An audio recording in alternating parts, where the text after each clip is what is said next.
Okay. Okay.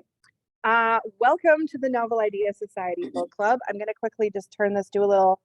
Oh, can I turn it? Yeah, I'm going to turn it. Ooh. There are people in the room Great. Hi, as well everybody. as people online. So, welcome to Regina, which is where I am in Saskatchewan. Where do we find you right now? I am in St. Petersburg, Florida, which is essentially Tampa, Florida. It's kind of like it's right across the bay, the Tampa Bay. So that's where I'm at. So, how does one who lives in Florida come to write books that are set in London? Yeah. So that's a bit of a loaded question because I used to work in finance. I spent 13 years in corporate America and I traveled extensively. And one of the locations where we had an office was in London. We had a commodities and derivatives trading office out there. So I used to go visit this office and work with the traders. And it just so happened that that was mere steps away from where The Lost Apothecary is set, which was my debut. And then so many readers, that book did very well. And so many readers loved the really old atmospheric London vibes that when I sat down to pen my second book, I just knew right out the gate that I wanted to keep the setting mostly the same. So I wrote a second book in London, and I've been fortunate enough to travel there extensively for both work and pleasure. So it's been a lot of fun. I absolutely love the city. So, do you do a lot of research trips for London, or how did you? I'll admit the reason when I was talking to publishers about choosing books for the book club, and this one came across my desk, I said yes without even knowing what it was about because I love the Lost Apothecary and that setting. So, when you went to write that first book, was it where did the idea from that one come from? And then we'll talk a little bit about the London. Yeah, so The Lost Apothecary, my inspiration for that, I've always kind of liked apothecary-ish things. So I've always really been interested in herbal teas, essential oils, gardening, cooking, the types of things that sort of sit on the periphery of how an apothecary would spend his or her days. And I also noticed through my traveling around the time that I started to write that book that these retail apothecary shops were were coming up all over the world. They were popping up, like they would sell candles or toiletries or bath and body products.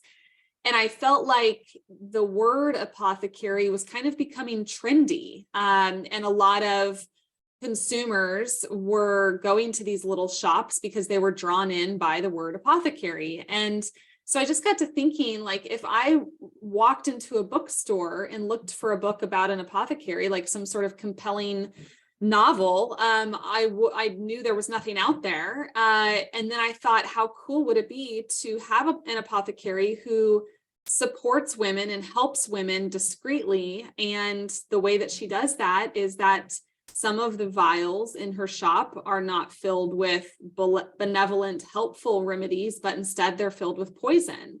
And once that idea took shape, I was really off to the races at that point. And I was able to kind of delve into the world of poison. And I did a lot of research around real life poisoning homicide cases in the 19th and 20th centuries. And I have some journals here on my bookshelf, firsthand accounts by a real male apothecary, actually in the 1700s. And that kind of gave me a picture into a day in the life for someone in this industry. But that's really kind of how it started, was a bit of a personal interest, but then also what I was seeing on my travels. I'm dying to know what your Google history looked like while searching for that book. It's funny, I think a lot of authors probably get questions about their Google history because the reality is that most books out there have some sort of edgy topic that probably would raise suspicion with the US government and other worldly governments. But I think if the CIA or FBI got control of my laptop, they would quickly realize that I'm an author and most of what I'm Googling is just for research purposes. So with your book deal, I often walk authors through how they end up where they are in their writing career. Did you write The Lost Apothecary and then pitch it? Did you pitch the idea? How did you find your way into publishing? Yeah, so when I was working in the corporate world, I went to a lecture by Liz Gilbert. She's the author of Eat, Pray, Love, and she was on tour for Big Magic, which is a nonfiction book for creatives about fear and how to balance fear and creativity. And she asked the audience a rhetorical question to the effect of, what is our dream or kind of our unfulfilled life pursuit?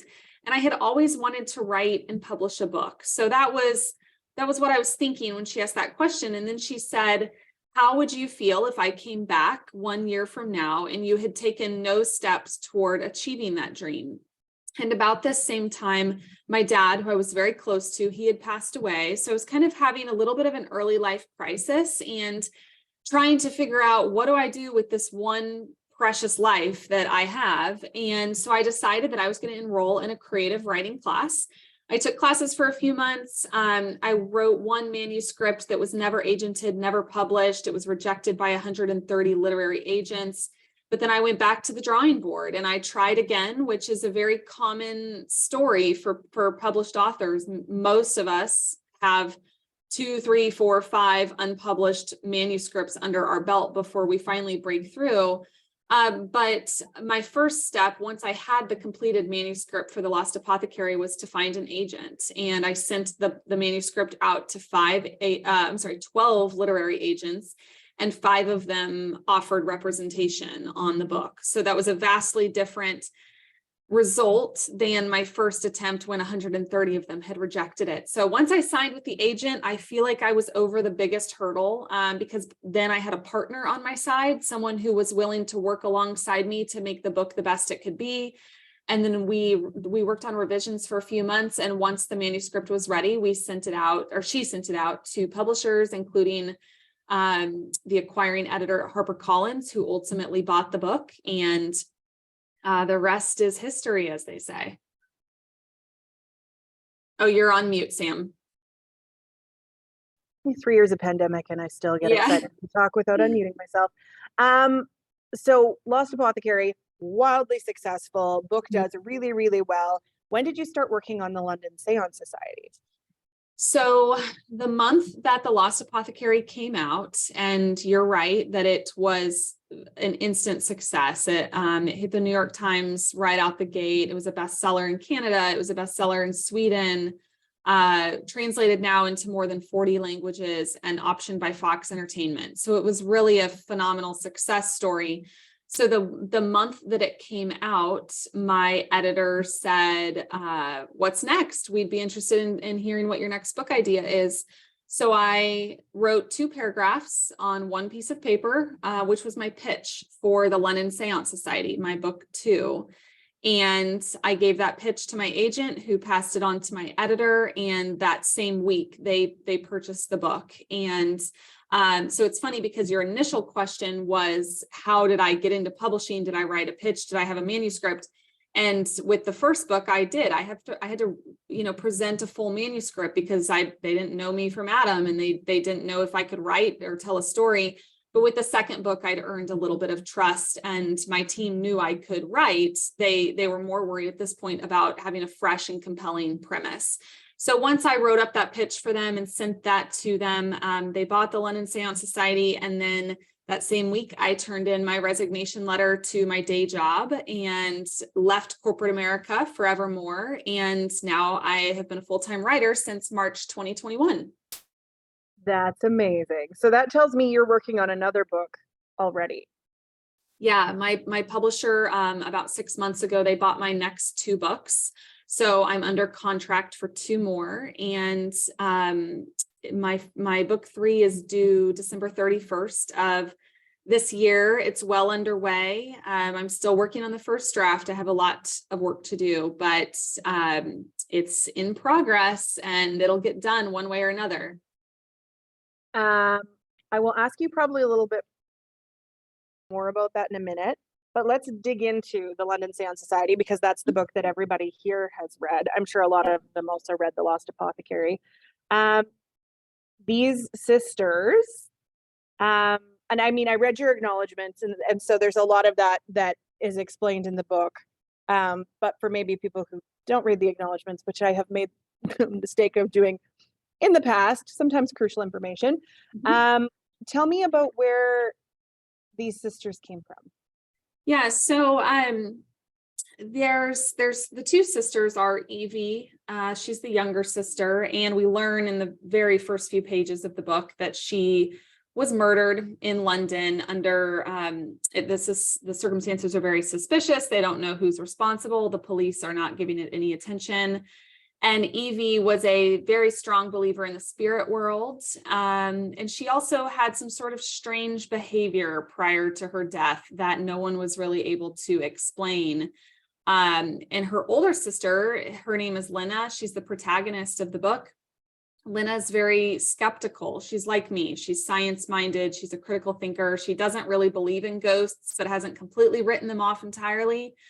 And when the police have given her little sister's death no attention, Lena decides she's going to seek out the most renowned spiritualist in the world, who is also a crime solver and works regularly with widows and law enforcement to solve unsolved crimes.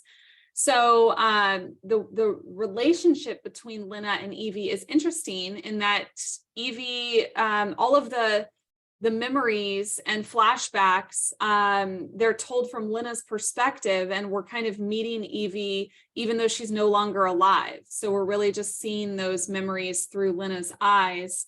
But their close relationship, as you mentioned, is alluded to in not only the acknowledgements of my book, but the dedication, which is to my sister Kelly. She's my older sister. We've always been very close. And I thought it was so fitting to dedicate the book to her, because as I was kind of imagining what would Lena do in various situations, I was drawing on my own knowledge of this close sister relationship and kind of asking myself, what would I do in this situation? So that's where that came from. And I think it added, kind of something personally sentimental for me as I wrote the story. This book has a very satisfying ending. I'm wondering though, when you bring in the spiritualist, I know that you say in the acknowledgements that the 7 stages of a seance were something that you created, but you would have had to do some research to even make that up, to make it believable to the reader. So how did you develop the character of, is it Vaudeline? My brains today are a little fried. Okay. To develop her and then develop her process, did you do that before you started writing her into the story, or how did you get all of that so that it would flow from beginning to end through the book?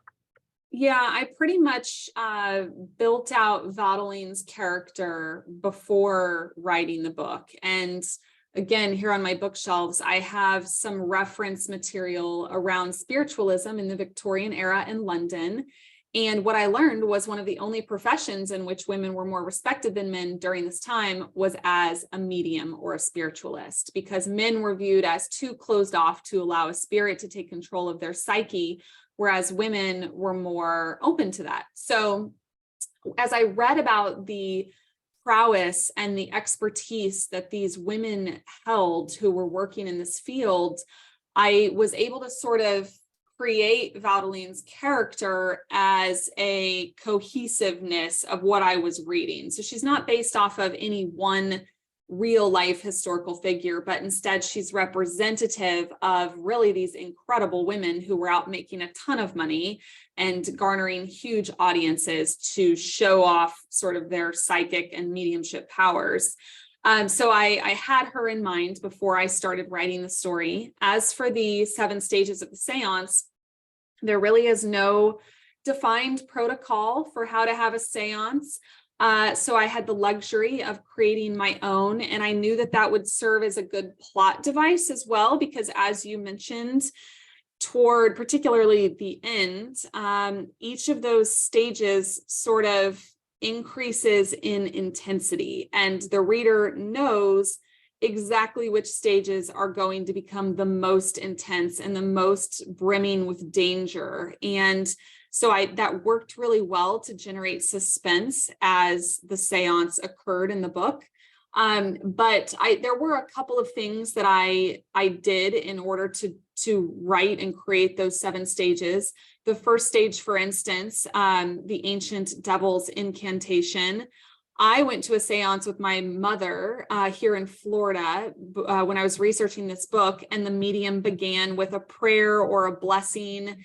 And of course, that was much milder when he delivered that blessing. But the novelist in me thought, wow, what if this was a really dark scenario filled with evil intent and malevolent spirits? So I decided to make that blessing a lot more important and to kind of protect the room from these evil intentions.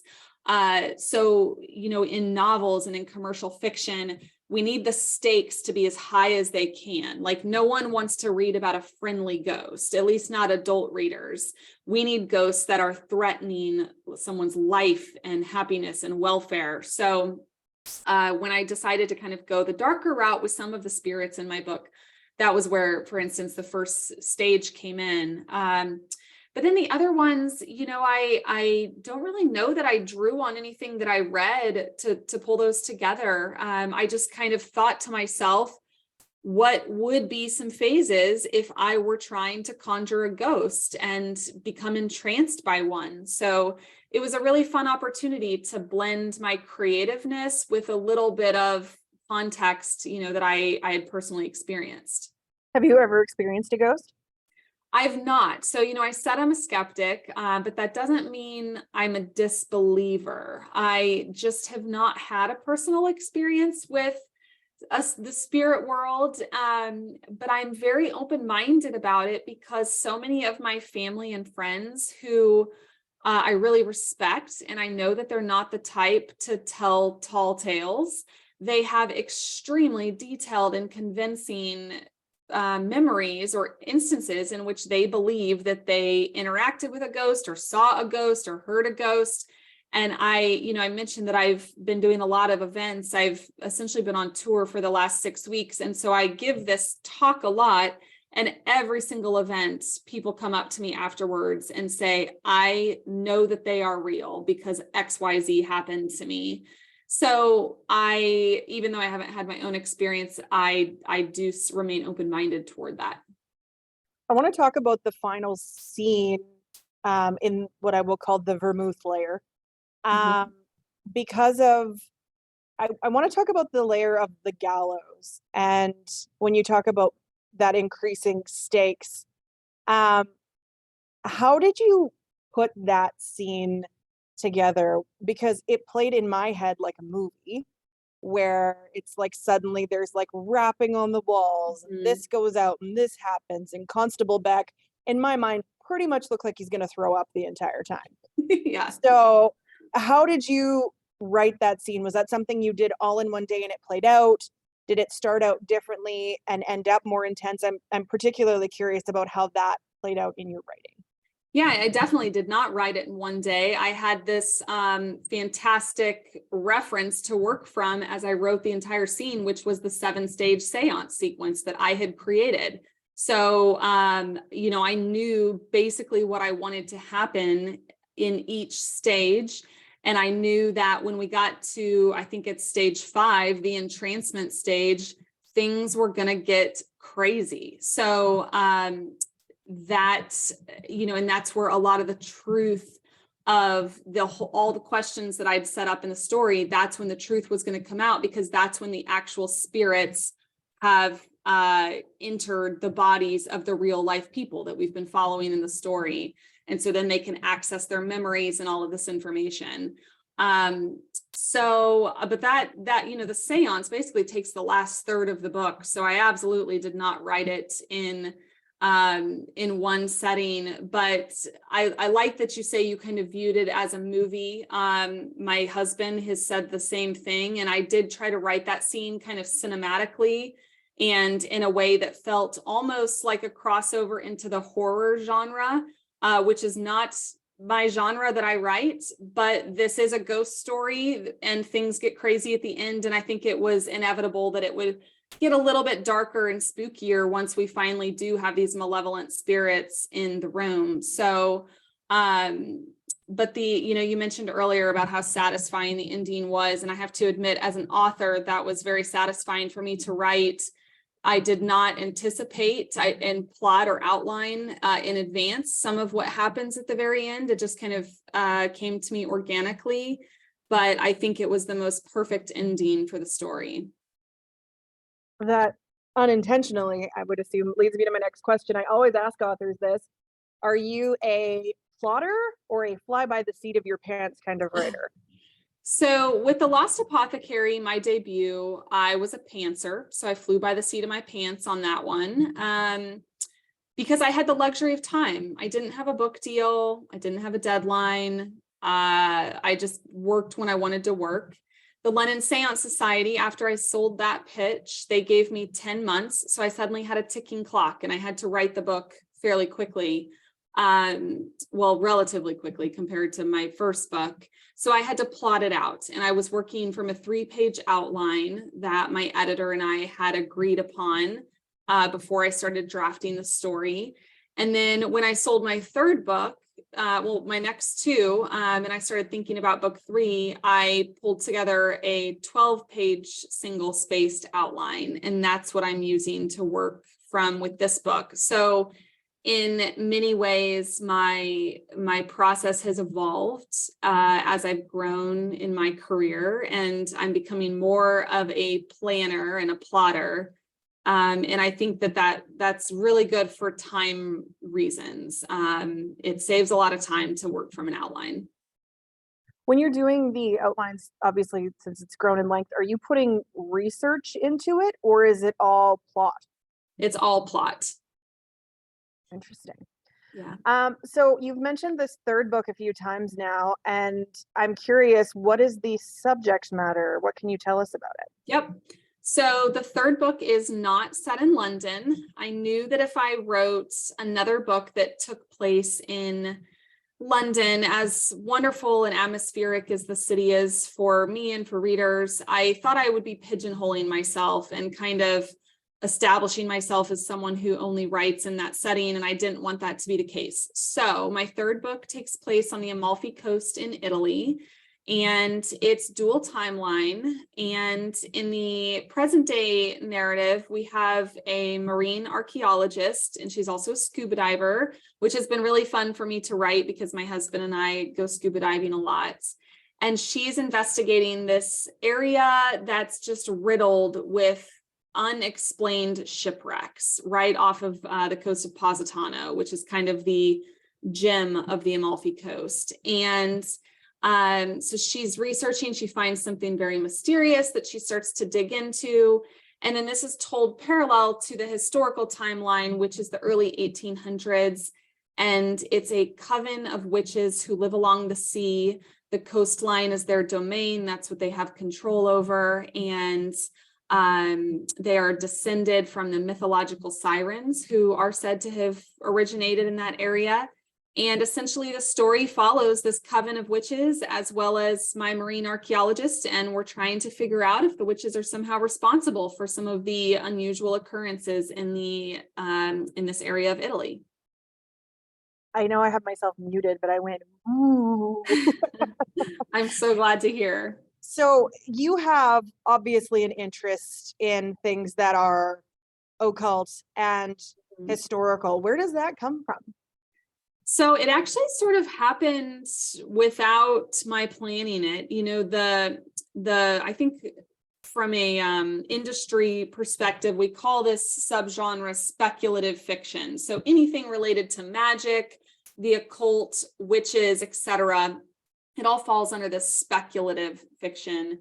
And that began with my first book, which has elements of magical realism in it. And that magic has actually been one of the most compelling parts of the story. And I think what a lot of readers are drawn to. So when I sat down with book 2, my editor said, we need something speculative in this book also. And I thought, yeah, that's great. I enjoyed writing that element in. So instead of magic with this second book, I went with the ghostly paranormal route. And then with book 3, I knew I wanted to stay away from magic and ghosts. So witches was kind of next on my list.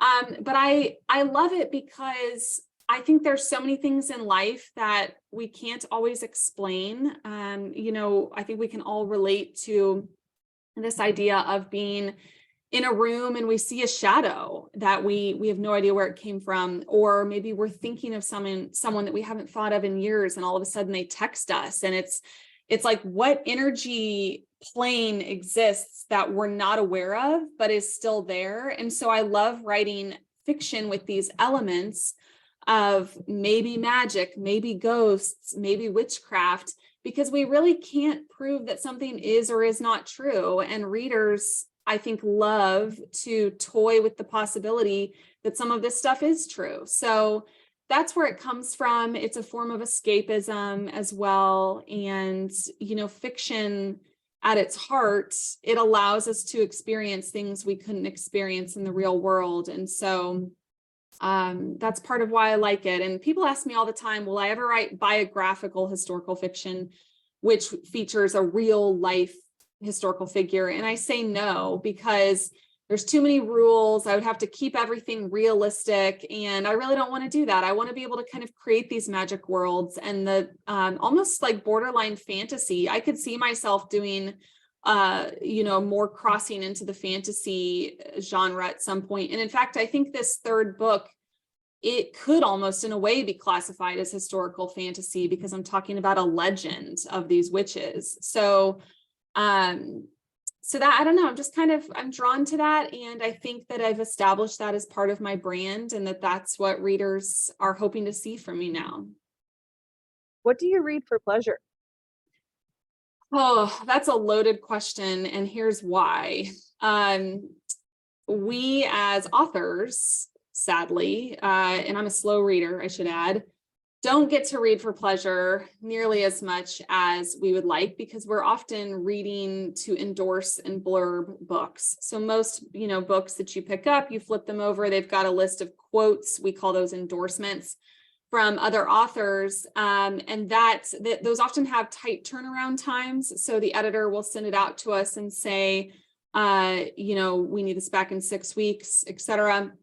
So I do a lot of that, but I will tell you 2 books I'm reading for pleasure right now. I'm reading them both at the same time. The first one is fiction. It's Loyalty by Elisa Scottolini. It came out, I guess, about 3-4 weeks ago now. It takes place in Sicily in the 1800s, and it's about the kind of like the start of the mafia, and it's multi-point of view, really great story. The other book I'm reading is nonfiction. It's The Wager by David Grann. It just came out a week ago to yesterday. And it is about these ships that wreck off of the coast of South America in the 1700s, and sort of these mutinous sailors who turn against their own officers. And both of them, in a way, relate. I'm reading for pleasure, but I'm also getting some really great information from them, because I just mentioned that I'm writing a book that's set in Italy and has shipwrecks.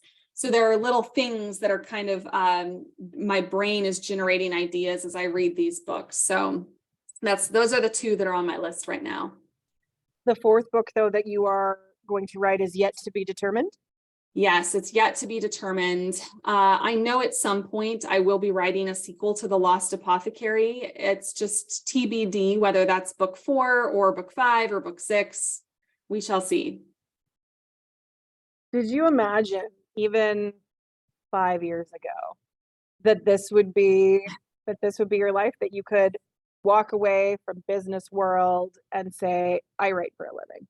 No, I really couldn't. 5 years ago would have been April 2020. I'm sorry, April 2018.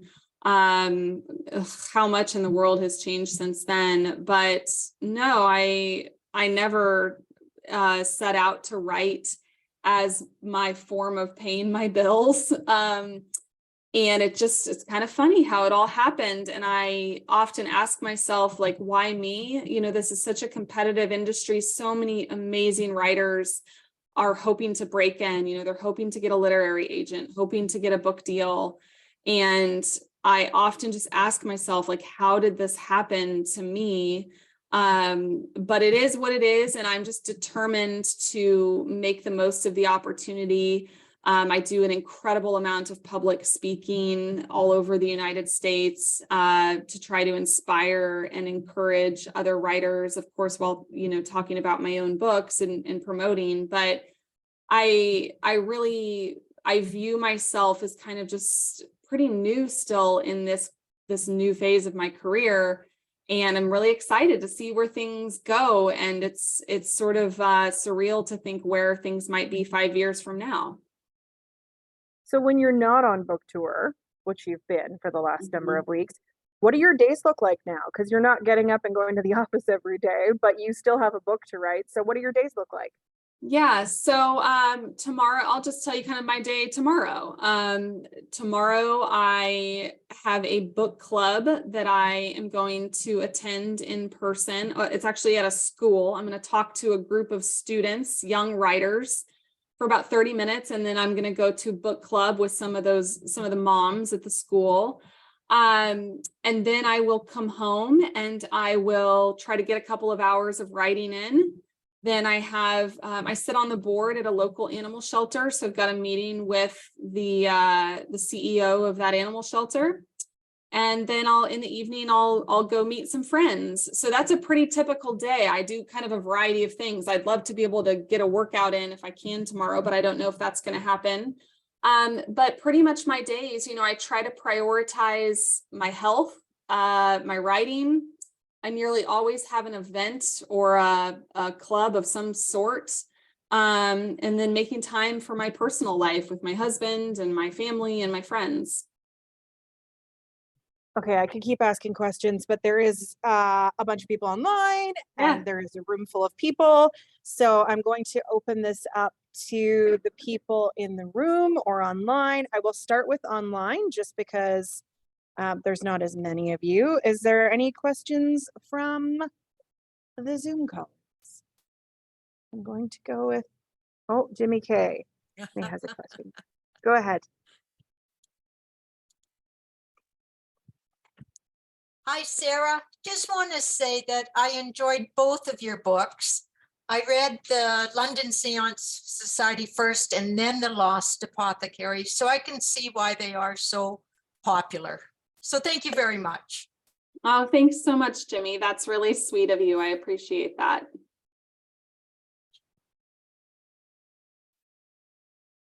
Moving to the room, I'm going to turn the camera around, which is going to force you to talk. Great. You would, yes, just so she can hear you. I have a microphone here. So just, you don't have to come super close, but just so that she can hear you. Hear me, Sarah? Yes, I can. Okay, there you go. So 2 questions. The first one's quick. I'm surprised Sam didn't ask it. Your next book sounds fantastic. When can we expect to have that on the shelf? Yes, thank you. I'm glad that it sounds good.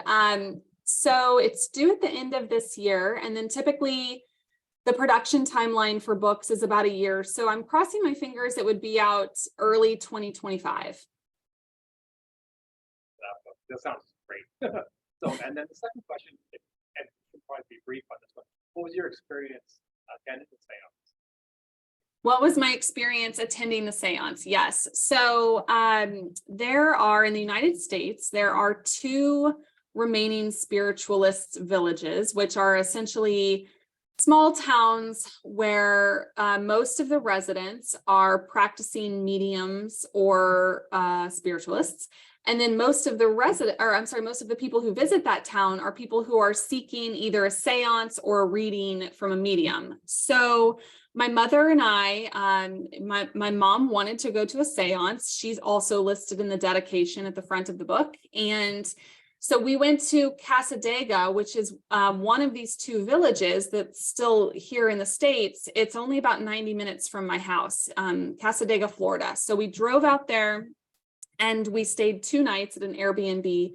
And on the second night, we went to a seance. And you know, being the skeptic that I am, I was kind of hoping for some sort of ghostly experience or something tangible that might happen, that I could walk out of that room and say, I finally had my experience that I've been waiting for. Sadly, that did not happen, which probably is no surprise because I opened up this call with saying that I had never experienced a ghost.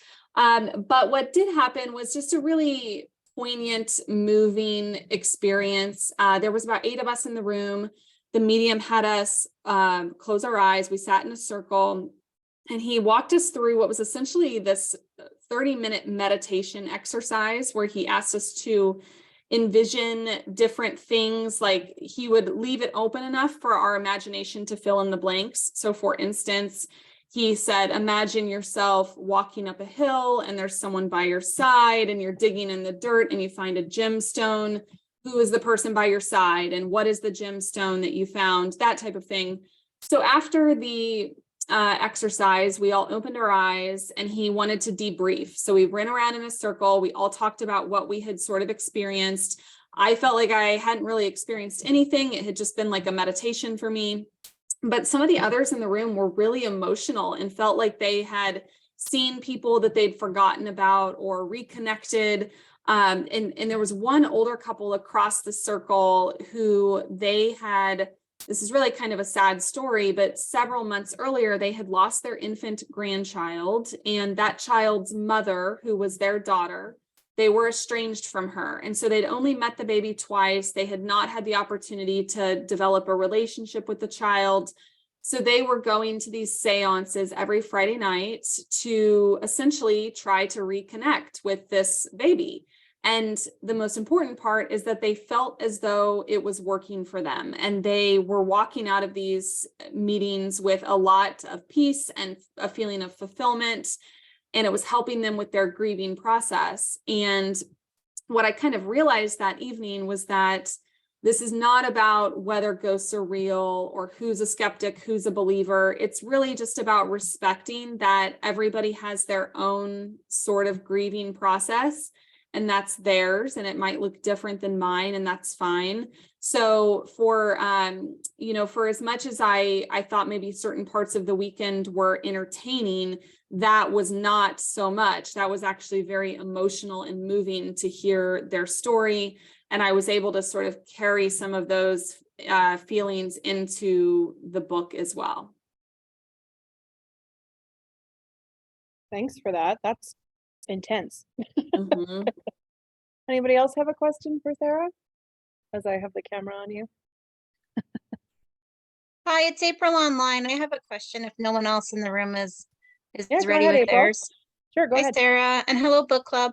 It's my first meeting joining you guys, and Sarah, I was glad that I got to know you as an author through the book club. I hadn't heard of your first book, so I've read your second book now, and I'm definitely wanting to try your first one. It sounds really interesting. Just looking at your book cover, because I bought mine online on my tablet, I didn't actually get to see it. So it looks like a really beautiful, gorgeous book. As an author, I was always curious, how much input or how do you get to help with the design of the actual book and how it looks like? Yeah. Thanks, April. So that's a great question. So let me just get them a little closer. You all obviously know what this one looks like because that's the book we're talking about today. But this is The Lost Apothecary. So this is my first book. You can see just of course, a big vial there on the front. And they used gold foil. So it's very pretty. It looks great in the light. And the two books together are meant to sort of be similar. Sorry, I'm trying to figure out where to angle this. So they both have kind of these dark, sinister flowers. And your question, April, about what my level of involvement has been, I feel very fortunate because when my agent was working on the contracts with HarperCollins, one of the things that she requested is that the author, i.e. me, has final cover approval on my books. Now that's very uncommon, but because HarperCollins, they bought this overnight and they were very excited. So that gave us some great negotiation power. So we were able to secure that on the contract. But that means that the art team, no matter what they come up with, they can't go to print until they have an email from me saying, yes, looks good. So with both of these covers, I was able to be really collaborative with the art team. The Lost Apothecary was an easier process. The cover that I just showed you was very similar to their initial cover concept. We made a few small tweaks, like we increased the saturation, so it went from like sort of a dull pink to a very bright pink. The little butterfly in the corner of the vial, which is bright blue now, he was originally orange, almost like a monarch butterfly, but in order to sort of lend that feeling of magical realism, we made him bright blue. There used to be originally there was a dragonfly right here in this empty space, but I told them to get rid of that because there's no dragonfly in the story. I don't know why that was even there initially, but this is largely the initial cover concept. The London Séance Society was not that easy of a process. I think they sent over about 8 or 10 initial cover concepts. And when I say concept, I mean just like a general idea of what the cover might look like. And we said no to every single one that they sent.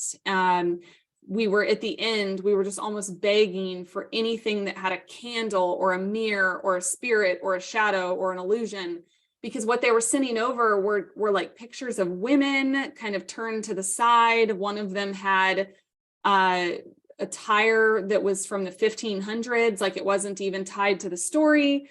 So we were just pleading for like a candle at the very least. Finally, we got this, and I'm very happy with the end product, but we got our candle there at the bottom. We got the smoke, which sort of weaves through the actual letters. And then of course, the really beautiful sinister flowers as well. And I think if you put the two books side by side, you can pretty much tell they have a similar aesthetic, and that's good for promotional purposes. If someone walks into a bookstore, they might not remember my name, but they might immediately recognize that there's some cover similarities. So that was what the process was like. I wish I could say it was easier or more enjoyable. It's in fact very stressful because a lot of readers, they pick up a book just based on the outside packaging. So it needs to look really good. So I'm happy with where we landed, but it definitely took some work to get there. Thanks so Thanks much, for that Sarah. That question. was super interesting. You bet. Anybody else? Okay, I'm going to turn the camera back around because I have more questions. Ooh. Okay, you mentioned that Lost Apothecary has been optioned for film. How did that process work, and where is that project at?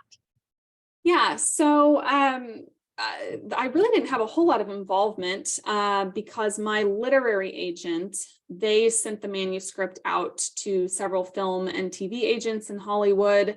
This is now a couple of years ago.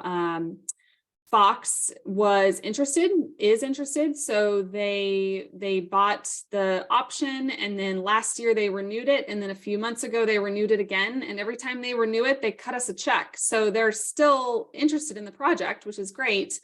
But unfortunately, I don't have much more of an update than that. I've had a really interesting experience with Hollywood. I find that a lot of things stay under wraps there until it's almost ready to like sign the contract. So I don't have much of an update beyond the fact that they just recently re-optioned it. Now, London Séance Society, I believe my film team is sending it out to producers right now. I don't think we've had any bites, but I'm crossing my fingers every day that maybe we will someday soon. When it comes to when you start writing a book, I know we talked about that scene and the cinematic nature of it. Do you hope that your books will be turned into films or TV shows one day, or is this just a bonus byproduct of the career? Oh, I mean, do I hope? Yeah, absolutely. But it would absolutely be icing on the cake. It would be more than icing on the cake. It would be like the brilliant diamond sprinkles on the cake. It's yeah, of course I hope that they would be made into movies or TV shows, because I can only imagine the book sales would just explode again. And that would be so cool to see how Hollywood might re-envision this artistic product that I created. I'm not one of those authors who feels like she needs control over every aspect of a creative redo. The book is the book. I wrote the book. I didn't write it feeling possessive of it for other creative uses. So and of course it would be a nice payday too if it ever did hit the screen. So that would be great. So yeah, I would love that. But at the end of the day, I always say my bread and butter is my books that I'm writing. And so I just try and stay focused on that.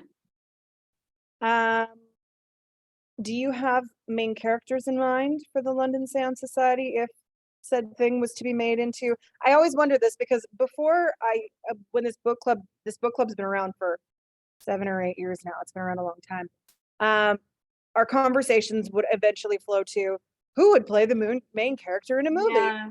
Do you have any of those in your head for either of the stories, or do your characters exist in your brain as they are and there's no movie star involved? So every time I get this question, I feel like my answer is so unsatisfying because I don't really watch much TV. I do not know pop culture. I don't know actors. I don't know actresses. I don't know TV shows. I know like the old TV shows. So like right now, truly before I got on this call, my husband and I, we were just watching old reruns of The Office. So I know things like that, but all these new TV shows that people talk about, I have no idea what any of them are. So I have no earthly idea who would play any characters in the London Séance Society. And the only actress I could tell you that I think would maybe be fitting for the Lost Apothecary, I think that the apothecary herself, Nella, would be well played by Kathy Bates. And the role that I'm thinking of when I say that is in Misery. But that's really the best I can do. And thank goodness I'm not a casting director because I would fail miserably at it. It explains why your books are often set in the 1800s. That's right. That's right. I don't have any more questions, and I really do want to stick to the timeline for you because I know you are very tired. Before I let you go, any other questions from the room that have popped up? Lots of smiling faces, but lots of shaking heads. Sarah, thank you so much for coming to book club tonight. Thank you for the books and the books to come. And we wish you lots of luck and success. And maybe we'll have you back for the next one. That sounds great, Sam. Yeah. And if anybody wants to follow me on Instagram, I'm super active on social media. I'm on Instagram and Facebook. I'm no longer on Twitter. I got rid of that a few days ago. And I also have a website if we have any aspiring writers who are tuning in. I've got a lot of resources out there for writers. There are some book club resources as well, and a list of forthcoming events. So definitely feel free, everybody, to stay in touch. But I really appreciate this, Sam. This has been really great. Well, thank you so much and have a lovely evening. All right. Thank you. You too. Bye. Bye.